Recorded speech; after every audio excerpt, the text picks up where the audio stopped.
व्याख्यान कौशल।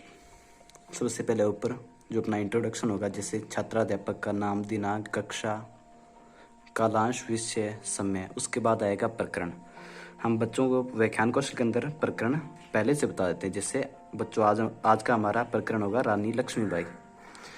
इसके बाद हम अपना प्रकरण शुरू करेंगे और प्रारंभ होता है जो आकर्षक होना आवश्यक है। ठीक है, तो जैसे बच्चों रानी लक्ष्मीबाई के बारे में आप क्या जानते हैं? रानी लक्ष्मीबाई को झांसी की रानी के नाम से जाना जाता है ना।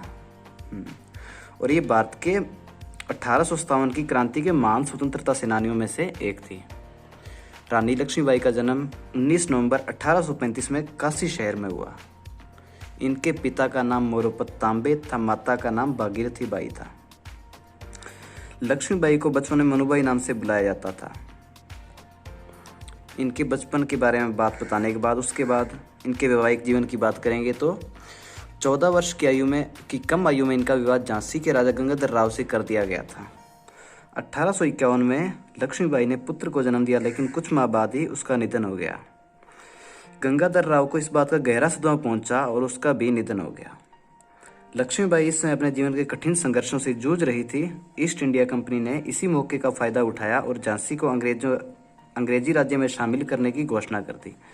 लक्ष्मीबाई झांसी को अंग्रेजों के अधीन नहीं होने देना चाहती थी तथा विद्रोह कर दिया। उन्होंने वीरतापूर्वक झांसी की सुरक्षा की और 7 दिन तक अपनी छोटी सेना के साथ अंग्रेजों का डटकर मुकाबला किया। अंत में वे बुरी तरह घायल हो गई और संघर्ष करते हुए 1858 को वीर गति को प्राप्त हुई। और इसका व्याख्यान का समापन कुछ इस तरह से होना चाहिए कि हमें पता चले कि हाँ अभी समापन हो रहा है। जैसे कि उसके बाद बताएंगे कि वीरगति कब प्राप्त हुई। ये बताने के बाद लक्ष्मीबाई ने स्वतंत्रता के लिए बलिदान का संदेश दिया। ओके, उसके बाद ये आते हैं घटक, जिसमें अपना जो टीचर होगा वो अपने को मार्क्स देगा या मतलब ग्रेडिंग देगा कि किस तरह का था अपना व्याख्यान कौशल।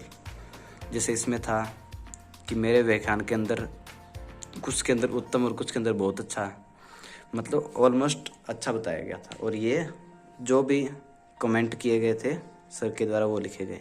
Thank you.